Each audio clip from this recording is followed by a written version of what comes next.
சங்கீதம் 119 165 உம்முடைய வேதத்தை நேசிக்கிறவர்களுக்கு மிகுந்த சமாதானம் உண்டு என்று வேதம் சொல்கிறது. மிகுந்த சமாதானத்தின் ரகசியம் அதுதான். பக்தன் சொல்லுகிறான், மிகுந்த கொள்ளை உடைமையை கண்டுபிடிக்கிறவன் மகிழ்கிறது போல நான் உமது வார்த்தையின் பேரில் மகிழ்கிறேன். அவ்வளவு அவன் நேசிக்கிறான் வார்த்தையை. அந்த வார்த்தை பொன்னை விட, பசும் பொன்னை விட விரும்பப்படத்தக்கதாம். அது தேனை விட, தேன் கூட்டிலிருந்து ஒழுகும் தேனிலும் மதுரம் உள்ளதாம். அவ்வளவு அந்த வார்த்தையை அவன் நேசித்து எழுதி வைக்கிறான்.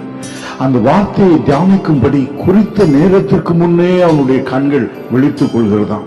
நீங்கள் அப்படி அவருடைய வார்த்தையை நேசிக்கிறீர்களா? அதிகாலையில் எழுந்து அவருடைய வசனத்திற்கு காத்திருக்கிறீர்களா?